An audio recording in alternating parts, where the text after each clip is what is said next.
All right. We now have until roughly 3 o'clock if we stick to schedule for Q&A, discussion, brief comment. Brief. We have Ruth Parker to thank for our schedule success so far. Lori, let's just start with you. Thanks, everybody. That was great. And I like the very different presentations, so it caused me to think with each of you. Just a couple of thoughts and questions. I know that this group has heard me ad nauseum about patient-centeredness, and I'm curious how, from a health literacy and EHR standpoint, we begin with patient priorities and patient goals. And I know that as a clinical type person, that's always the last thing in the EHR, and we're never sure how to pull it. There's no usable data.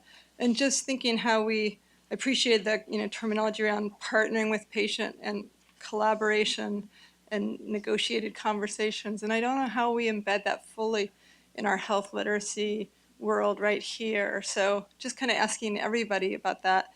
And then on dental, I love that. And I'm really thrilled. I sent Andrew a note halfway through. I'm so glad to see dentists in this. And as we add mental health folks and pharmacists and patients and nurses, I think we get better.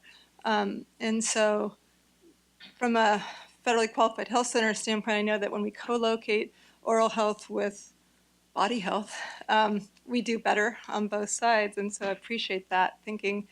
And thinking about screening for hypertension when people come in for dentistry so that the body is actually connected to the head is something that, and I noticed that we learn a lot from dental, and dental has from the medical perspective, so just how we share that information and partner around patient priorities for oral health is I'm just curious how you see that. And just again, how we advance patient priorities to our health literacy world.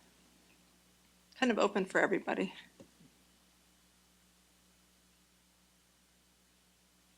Go ahead. I can speak for a minute about the patient-centered goals in the EMR.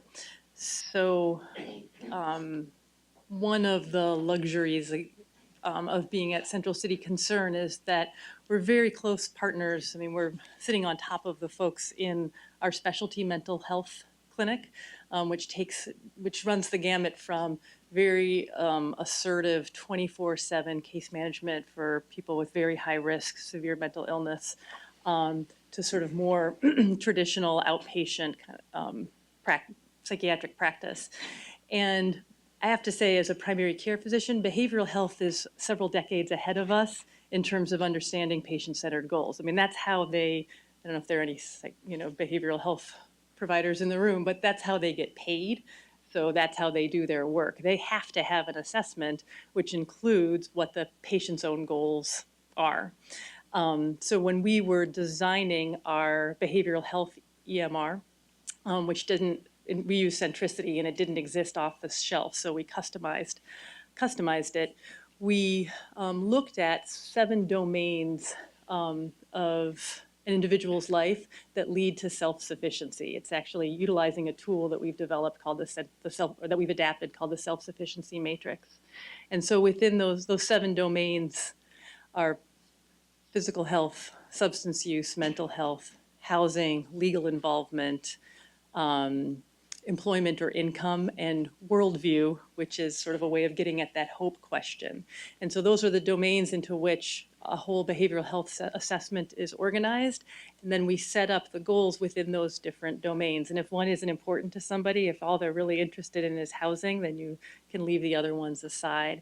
And then those populate into the node and the ongoing assessments and ongoing treatment plans that are done. So the idea, as we sort of revamp the primary care EMR, is to use that same methodology. And it's not as free text as what I was describing earlier, where I'm just having a conversation and typing it out in the patient's language as we go. It's a bit more codified in terms of using questions around self-efficacy. How confident are you that you'll be able to meet this goal? And what do you anticipate are barriers to this goal and what you can use to overcome those barriers? And those are in more sort of observation term type fields. So I guess I bring it up because it's one EMR solution, but I think it also speaks to this process of looking to other disciplines that have a lot more expertise in this area than we do on the biomedical side, because a lot of the stuff has been done well for a while. You know, in my role in informatics, one of the things I come across quite a bit, and I think somebody alluded to it earlier, is people want the technology to fix the process. If we just do something to the technology, then the process will be there. So if you didn't get from my presentation, you know, we, with our AVS that we developed locally, we're kind of filling in this gap in VA that's existing. And so people have just glommed onto our solution because, you know, it looks good and and nothing was there to begin with. So now that we've moved out to some other sites, somewhat illegally, by the way, because you're not supposed to be sharing these innovations, but ours is going national. So we're sharing it with these other sites. We're getting input from those clinicians as well. So from another VA, I had somebody email me directly. Said, "Well, you have to put a section in there on patient goals." So I emailed back and I said, "Well, how do we do that?" You know, and she didn't really have a good answer for me. It's a great idea, but making it actually work and the process and changing the culture to actually have physicians address patient goals is the much bigger obstacle that needs to be overcome first.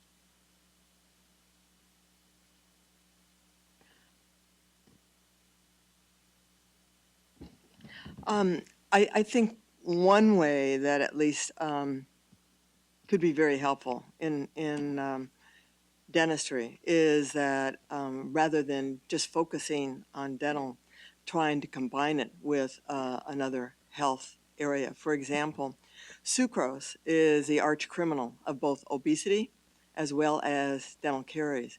And I think that this approach, assuming that we had or hoping that we would have integrated health records, that I would see this as a great way that we would be able to work together to help the patient on both counts. So that would be one thing. Great, thanks. Patrick, I believe. Thank you, Pat McGarry, AAFP. Rachel, I want to commend you for your presentation, everybody's presentation, but Rachel, you really struck me as being a very sensitive and caring physician. And your notes on your empathy to the patient is remarkable. And I think more doctors need to kind of understand that importance of that message, that the patient understands that you truly do care. And also your illustration of borrowing from the behavioral health field is excellent. I was just sharing with Rima experience I had at a site visit in Columbus, Ohio, on an office champions visit I described earlier. And it's a Southeast Inc. It's downtown Columbus. 95% of their patient panel is homeless. They either live in the YMCA or YWCA. And the thing that struck me in my experience with that was the morning huddle, which I understand is a typical activity in many practices like PCMH level 3, and where the behavioral people and the clinical medical people and the pharmacist and the health coach all talk about the patient load for the day, the patient panel. And it's amazing hearing the stories, and you just brought up a lot of memories about, well, so-and-so got arrested for shoplifting last week. She won't be able to make her appointment today. So-and-so had, a car wreck and didn't have a driver's license, so they're in jail, and they won't be making, any appointments for the next 6 months. So these kind of psychosocial parameters of the clinical encounter are so very important to understand what's really going on in the patient's lives. That, again, I just have to commend you for your sensitivity and awareness, and I'm sure you're really helping your patients, so thank you. Great, thanks. Rima, I had you changed your mind? I did start changing my mind, but you asked for several of us to respond. And I think one of the things that I'm hearing from each of you very specifically is that you've paid attention to perspective, to the clinician's perspective, but also to the patient's perspective. And I really celebrate that. And I think that is the start of this. So Paulo Freire, the educator who just really inspired a good deal of my work, had long said that dialogue is the most intimate human act. And the idea of dialogue, of truly asking and listening and engaging those perspectives seems to be the key to successful work. And that seems to be the very first step of what we mean by engagement. So I just wanted to highlight that, but because I heard that from each of you, sometimes in a formal way of saying we pilot tested and we did focus groups, sometimes in the informal but very rigorous way of saying, tell me what's on your agenda today. What do you want to accomplish as the first step? So engaging in that dialogue. And Alice, in your work, in not just getting the clinician's perspective, but getting the patient's perspective as well. You know, what do we have? What's working? What's not working? What's missing? So thank you for great presentations, but also that's one of the thematic issues that I heard that almost is an answer to your question as well. Cindy Brock from the Agency for Healthcare Research and Quality. I have two quick questions. First is for John. Well, now you tell me. I was going to, yeah, don't get me started, right? First for John. So I wanted to clarify the evaluation findings that said that there was no difference in satisfaction and health literacy. What you were comparing were 4 different AVSs that had all been designed to try and be patient-friendly and understandable. Is that correct? Yeah, actually, that was a study. We didn't conduct that. It was recently published in the Journal of American Board of Family Medicine. Right. And yes, they were trying to mainly meet the meaningful use criteria. And they had 4 different lengths, and they varied the items of the meaningful use criteria that they included in each one of those Right. AVSs. But we shouldn't take from that it doesn't matter whether you simplify the AVS or not. It was amongst a number of different ones that were attempts to simplify. Yeah, what I took from it mainly was that the length didn't seem to the length of the actual AVS, because and we've heard a lot of comments, even feedback from our development was that, well, it should be much shorter. You should get it down to 1 page, this kind of thing. But at least that study indicates that in terms of patient satisfaction and then recall of some of the items, including medications, that there was no difference in, depending on the length of the AVS. So how did you end up with the information mapping format that you used? I think in part came out of our discussion with both clinicians and patients, and just sort of a logical progression. So we wanted to keep everything about today's visit and the orders that came out of that in one section. What was they should anticipate was upcoming with their appointments in another. And then my ongoing care is more, well, these are the medications that you're taking. In the today's visit section, it'll tell them, well, we changed this medication. We increased the dose, we discontinued that one, we renewed this one. And then down in my ongoing care, it then reflects all those changes so that they know what their medication regimen is from that point. And is the AVS going to stay a separate outside of the EHR? Yes, we're going for what we call a service-oriented architecture. There's another, it's kind of hard to explain what's going on in VA right now. There's a lot of politics around informatics and CPRS and things, but we're going through a cycle, we don't learn from past mistakes, of really centralizing all the control over the electronic health record to VA Office of Information Technology. And to make changes in CPRS is very difficult. They have to program changes into it, and then they release it as one big executable file, and then we're stuck with that version. And if somebody finds something that they want to change, well, you're going to wait till the next version, which could be, years down the road. So the innovations that are happening in the field is VHA's way of fighting back against VA and saying, look, we can't operate this way. So we developed ours outside of CPRS because we can't alter CPRS, but also because it just gave us much more flexibility to reach out, for example, into the National Medication Imaging Library and pull those descriptions of the images in, to reach out to the patient education material, pull that in.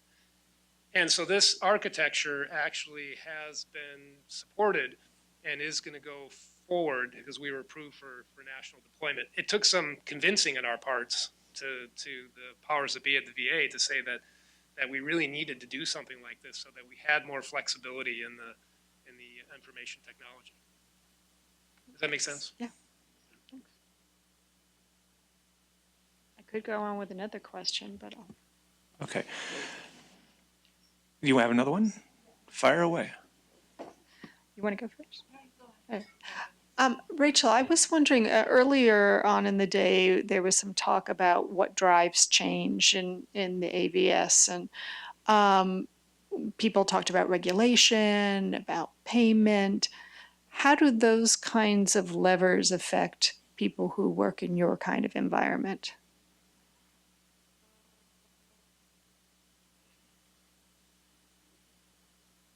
Yeah, that's a good question. I mean, we're not immune. We're not living in this Pollyannish world of like, we just write our feelings down and hope it gets paid for.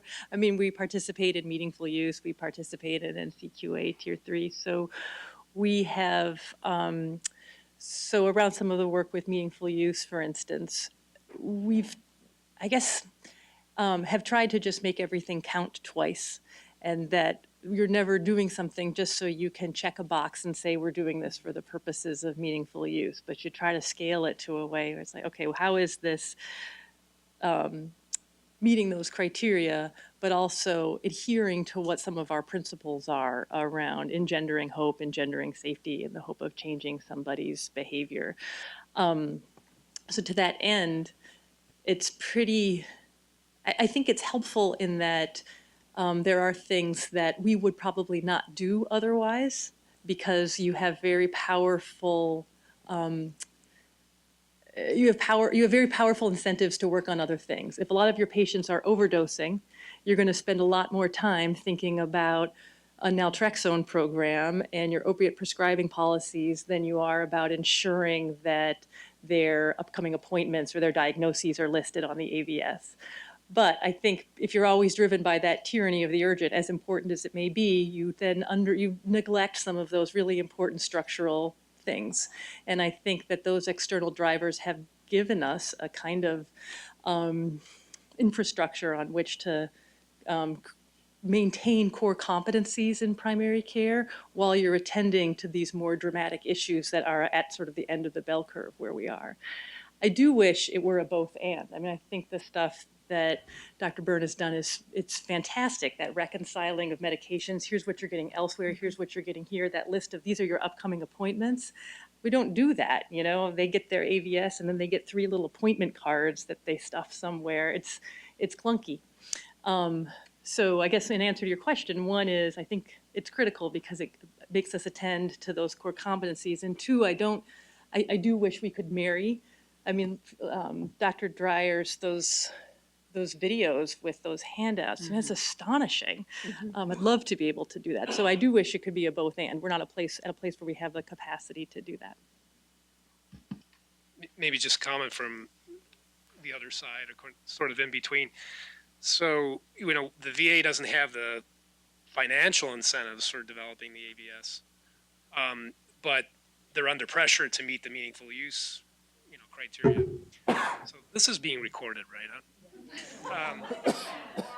Webcast, right. So there's a whole effort in the VA called VELR, Virtual Lifetime Electronic Record, that's going to integrate to some extent the VA's record and the Department of Defense record. And they're doing wonderful things. And they're also working with the National Health Information Network to standardize terminology in CPRS and VISTA so that it can communicate with other electronic health records as well. So they were actually tasked with developing the AVS. Well, and then we stepped in with our solution. Well, I have to say, I mean, they're doing some of these other things about interoperability really, really well. But what they had come up with the AVS was very similar to what we've seen from these other institutions that are under pressure to meet, you know, the financial incentives for the AVS. So we experienced the same kind of thing in the VA, and that's why we actually promoted ours so strongly, is because we thought that we had more of a patient-centered focus than what the VA is developing, you know, nationally. Great, thanks. Margaret? Yes, I want to thank you for your wonderful presentations as well. The varied presentations was so interesting to listen to. I have a question for you, Dr. Byrne. You mentioned something very quickly, and you said you had to balance the computer burden versus the patient centricity. And that made me think with the electronic health records, some of my colleagues have not been overly happy. In fact, I've even gone to the point of employing scribes because they don't want to be facing the computer instead of facing their patient. So how did physicians, or how are physicians reacting to the fact that now they're having to write more on the computer and you have increased the computer burden? Not well. I mean, it's something we really need to actually look at. We've designed it such that there isn't a big burden in terms of typing, although, you know, there's a free text field, and if we start integrating some of the things like I think we should about patient goals, then, you know, and that kind of thing, then there is going to be more input from the physician. But I can't underestimate the burden on clinicians, at least in the VA, and I think probably in most places that have electronic health record. Our system is very patient-centric and our physician-centric in terms of the data input and retrieval. We have things called view alerts where the data comes back from labs and imaging, and it's just really overwhelming, particularly for the primary care physicians. And in fact, there's been some studies that have shown that very important imaging findings are just missed because they have this, enormous list of things. So whenever we develop something, we try to take that perspective into account and then very gently roll these things out. We were the first VA to have a secure messaging system. And we published a paper a few years back on that. And I wanted it to be very positive because I love secure messaging. The patients love it, and it's a wonderful, wonderful tool. But and our physicians would acknowledge that as well. But when it came down to them actually doing the work, their opinion in the survey that we conducted in that study was really pretty negative, because and what they identified was it was just one more thing to do. So I think whenever we build these systems, we have to keep that balance somehow and try to be as patient-centric as possible. Well, I have a question for you. What's the, say, average age of physicians in the VA? I'm not sure I know that off the top of my head, but it's probably younger than you think, because a lot of physicians come right out of residency into the VA and things. So it's not generally an older set of physicians. Because the reason I ask is, in medical school now and dental school, they actually live on computers and they're used to this all the time. And I have to say that at Kaiser, every single physician is on the computer, and it may be part of the time or most of the time during the visit. But it's just a fact of life. They've been trained to do this and they do it. So, I think they're educable. Yeah. Well, yeah, no, and there's no question that the older physicians have a little bit more difficulty with it. No question about it. But I mean, there's also a factor that there's sort of a cognitive drain to all that data retrieval and input. And so a lot of the physicians complain, I think you're starting to see this a little bit in literature, that they can't really focus on, taking care of the patient, what they're doing, because there's just all this data that they need to deal with. Okay. Bernie, and then Betsy, and then if anyone in the audience has a burning question. John, what's the percentage of patients, or do you know the percentage of patients that are treated by VA hospital physicians and also community physicians? And is there any communication between the two? So I don't know the percentage, but it's relatively high, particularly in our community-based clinics. So around VA medical centers, since they're mostly in cities and associated with a medical school, we had to set up community-based clinics to reach some of these outlying areas. And a lot of those patients get what we call, dual care. They're going to the outside. VA actually has set up a couple of projects where they are actually communicating. One is with Kaiser, where there's an information exchange. And then I think in some other areas in San Diego, for example, they're working with some other private institutions to exchange information. And that's, I mentioned this VELR, Virtual Lifetime Electronic Record. That's one of their goals, is to make VA information interoperable and exchangeable with other entities.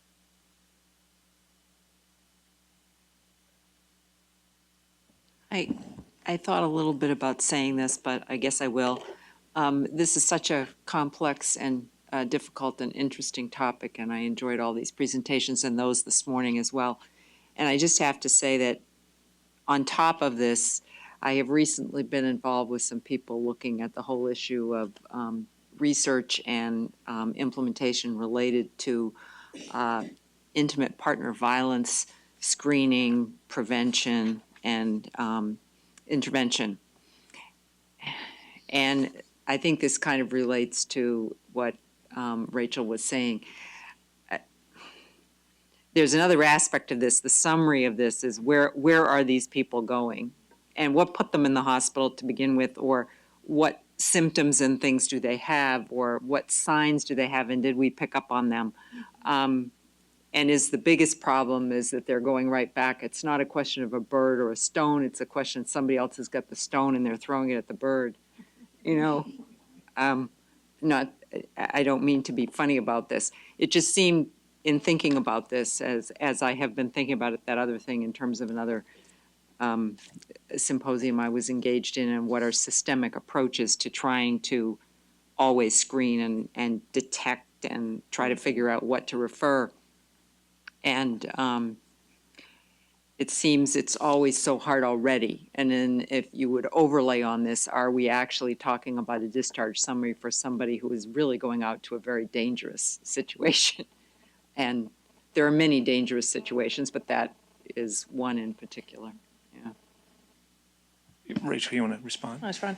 I really appreciate that. I think that's another interesting vantage point, because as I've been listening today, I keep, again, I'm not a Luddite, but I'm also not that technologically adept. So I think of things in terms of human systems and social service systems. And to me, the technology has always been, how do you best express and coordinate those systems? But it's, as has been said so much today, that isn't the system itself. And very often, the technology can point you in a direction, but it's not providing the actual coordination. So I can think of two good examples. One is around medications. We tried valiantly to work on different types of medication reconciliation, and who does it, and how does the record get updated, and how does that get transmitted to the patient.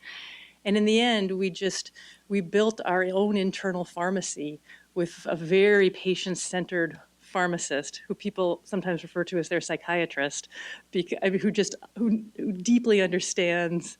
She's our day-to-day face-to-face contact with so many of our patients, and really can pick up symptoms and changes in behavior and symptoms way faster than we can. So sometimes, like in that second case I presented, all the AVS said was, Sandy's waiting for you at the pharmacy, and then I know she's going to create a beautiful bubble pack, and it's going to take it from there. And the AVS is just pointing her in that direction.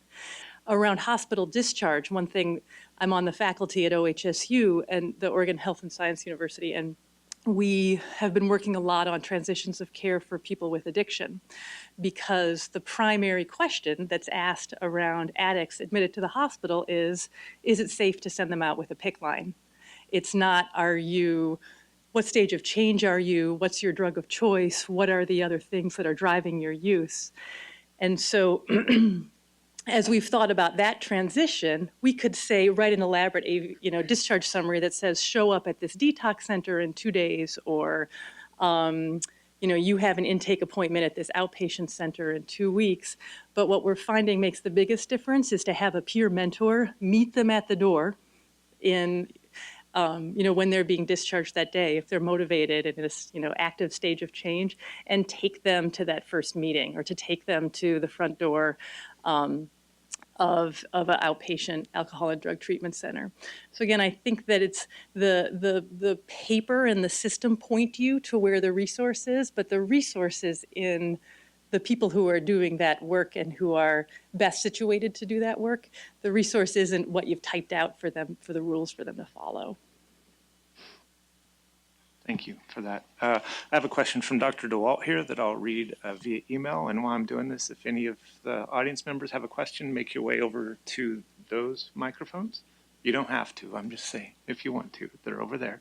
But Dr. DeWalt asks, well, he says, because Roundtable members have to have a comment before a question, it seems. Like me. I really like the system that Dr. Byrne presented. The iterative process of development and modification is great. When seeing a patient in the clinic, how long does it take to produce the visit summary during the visit? I had the impression that several options needed to be checked and set up, but it could be wrong. So that's part A. And part B is how can other which the VA, this is probably a question you hear a lot. How can other EHR systems use your AVS system? And in terms of the timing, maybe I'd extend that question to Rachel as well, in terms of how long does it take for you in a very different environment to do your AVS summary as well? The example that I showed was actually probably the longest after visit summary you could possibly produce from our system. So, for example, I don't use the graphs on every single patient, and we don't have that many snowbird patients that we have to reconcile remote medications. And so for the most part, it's, you know, the basic after visit summary without all those options. Even I haven't, you know, really timed it, but I would say for myself, it doesn't take that long because the only part that I'm directly editing is to put in some patient instructions or to add a patient education sheet to the AVS. What's interesting in implementing this in our own facility is, you know, how a lot of the physicians, again, they like secure messaging. They think, well, it's a great idea, but you know, I really don't have time for this. So we'll just have the clerk hand it to them, or we'll have the LVN hand it to them. And I personally like to close the loop. So I finish with my patient. I've given them the instructions verbally. We walk down the hall. I just pull it off the printer, and then I just show it to them and I review it. And I said, remember, we talked about this, and then I hand it to them, and then off they go. So I think there's a tendency with physicians to, you know, think that everything they do takes so much time and energy away from their priorities. And it's just change. You know, the change is difficult. I just am typing as I'm doing the teach back, so it's in real time. I don't think it's a particularly friendly way to do it. If I had an alternative, I would. Other questions, comments? If not, I'll just throw in mine because I have 2 minutes. Oh, I missed one? Oh, no, Rima, go ahead. That's all right. Rima Rudd, Harvard School of Public Health. One of the things that occurs to me that while all of this is very positive, we have to be aware of potential outcomes that are not quite as positive.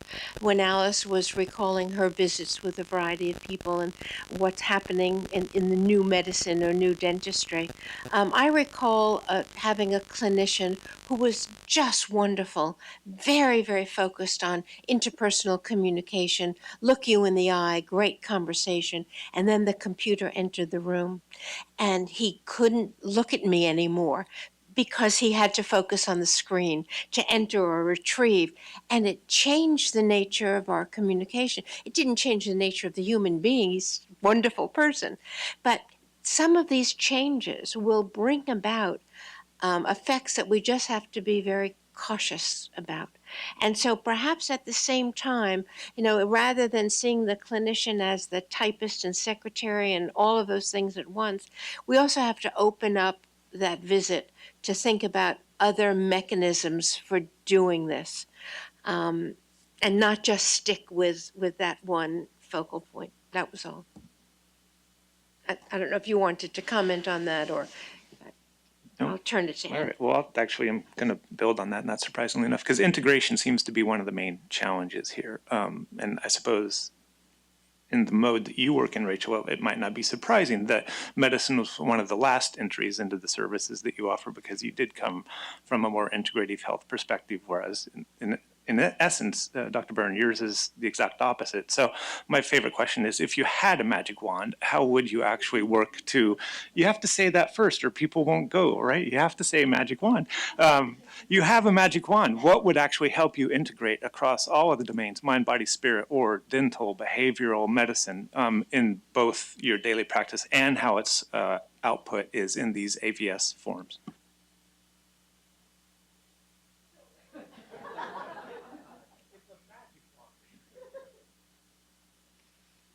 Boy.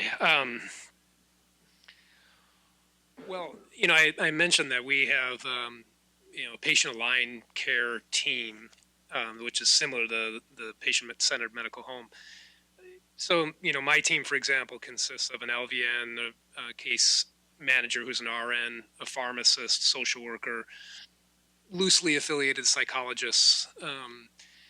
But, if you read some of the descriptions of the patient-centered medical home from Bodheimer and all those, they talk about having the health coaches right there, and the health coach does the pre-visit, finds out what to talk to the physician about, the physician focuses on what they need to do, working to the top of their license, and then the health coach comes in at the end and reinforces everything. And so, if I had my ideal, I think that's the way it would have to be, that the physician would be focused more on the things that they need to do and not be doing all this typing and developing the after visit summary.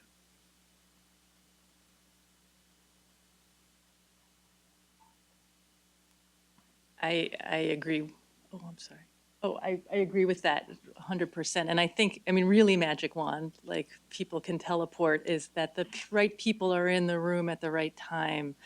Again, in behavioral health, there's a lot of case conferencing. I think it takes too long. I think it's a very protracted process. I don't think it needs to happen anyway. But I do think that essential, that basic technology of case conferencing is so important. And so if you can if you're doing it well and you have sort of pathways around what people's roles and responsibilities are, that would be amazing. Because I think, again, it's the human systems, I really think, that generate the outcomes, and then the paper is an expression of that, but is not the driver.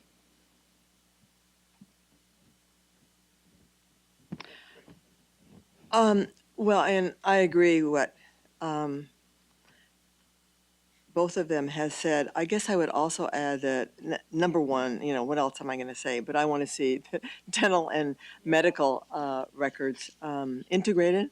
I think we have to have that. Can't keep the head separated from the rest of the body. Doesn't work that way. But the other thing that I would see that could be very positive that would help alleviate some of the things that Rima has mentioned is that, most of the healthcare facilities, at least the ones that I have been around, either in doing research or that I visit, is that the rooms have actually been retrofitted to put the computer in it. In other words, the building wasn't designed to have them in there to begin with. There's no reason why a physician can't also type and face the patient if the facility were designed with that purpose in mind. One could do that. So I think that's a big use for a magic wand. Start from scratch, build. Mm-hmm. Thanks. We'll go Lori and then. Well, you didn't ask me that question, but I wanted to throw out an idea and see how these guys responded. In Oregon, we are piloting a change in payment, and Rachel's well aware of that, but that doesn't tie payment to the face-to-face provider visit in FQHCs, just in primary care. And so we're asking that question all the time. And my thought is that we would interview patients, that it would be that human relationship that starts the process, and find out, and not just my thought, but a lot of people in this group. And we had Tom Bodenheimer, just a bunch of folks from around the country, and heard that over and over, find out what people need and want and meet them there. And I think in healthcare, we're still so sure that we actually know what they need and want, and we need to convince them to go where we want them to go.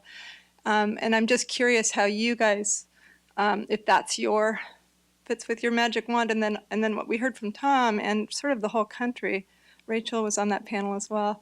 is self-management support. And again, supporting the patient's self-management goals around which we partner as a team. So with the patient at the center. I'm just curious how you guys, if you have any different perspective on that. Or anybody else. Long pause. John, you were going to? No, I'm just, if you have something to say, please go ahead. All right. No, I'm going to go to the next question unless you guys have a No, response. I mean, I couldn't agree more. I mean, I think in the VA, we have this patient line care team, and it's interesting talking to people in the private sector saying, well, gosh, we can't do that. We just don't have the resources to do that. But really in the VA, we have it, but it still isn't all the things that we need to do all the things you're talking about, to provide that between visit support, to do the self-management things. We need much more in terms of resources and health coaches and other things. Yeah, no, and the VA's come a long way, don't get me wrong, but it's, in terms of reaching what the model, had described and all the, penultimate patient-centered medical home, we're still not quite there. All right. So please introduce yourself and then a brief question.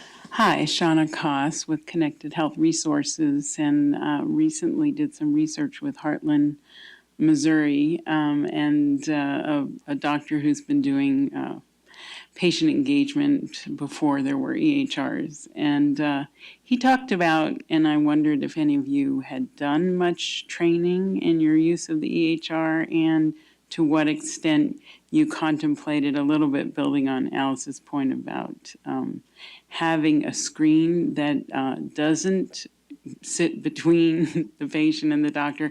And in fact, in his mind, actually, you looked at it with the patient and it becomes incorporated and augments the visit as opposed to disrupts the visit, which is more the model. So is there training for the doctors who are newly expected to embrace the technology as part of their appointment, and ideally piloted both with doctors and with patients, to build on an earlier comment? No, we don't have formal training. And I think it's very individualized and physician dependent. I think many physicians feel really overwhelmed by having to input all that data. And literally, we still have a few physicians, because I watch them, that hunt and peck, and just really focused on the computer. But I find, and this is anecdotal, and I know there's been some research I can't, quote off the top of my head right now, but, just anecdotally, I find the patients really don't mind, and I can type and look them in the eye, but they don't really seem to mind, because what they've told us is, you're getting all my information in there. And they're also so impressed with the record and the information that they can get out of it. So I often turn the screen and I show them their labs, I show them the graphs, I show them their images, and they're so impressed with that they seem to kind of like the trade-off. This is, again, all anecdotal, but that's been my experience. Any other response? No? All right. Well, Bernie, sorry, I missed that. Lori, I really liked your discussion about what's being done in Oregon. I always have a question because I think it's an important question. Who's going to provide the tools for the patients to better understand how to manage their own care? This is a question that comes up in ACOs, it comes up in PCMH. Where are the educational opportunities, the tools, and the funding to allow patients to better understand what they need to know, what they don't know that they need to know about managing their own care? Good question. First, I'll tell you this is a pilot. We don't actually have a lot of answers yet. I'm impressed at how hard it is for us to get out of our own way, so that even though we've released people from the constraints of payment-based care, we don't naturally move out of that box. And then I would just ask you to help me understand, what does the patient need? Who defines that? So is it us in healthcare, or if the patient says I need a house or I need a drink, who are we? So I think years and years ago, actually when I was with this, coming before this group, I heard Emilio Carrillo, who I think was at Presbyterian in New York at that time, say it's a negotiated or collaborative conversation. So I think much of maybe what you heard from Rachel, and probably our natural human inclination, is to interview, find out, share our expertise, hear the patient's expertise, because they truly are the experts in their lives. So no matter what we need them to know, they will leave the office and do what they do, like I leave the office and do what I do. So I think we have the tools. I think it's called human communication. And then how we weave in health literacy and using language that all people understand is a good challenge for this group to consider. Did I completely avoid your question? You're getting there. All right, well, how about Cindy, quickly? You sure? Okay, well, we can do that in the wrap-up, too. Give us time to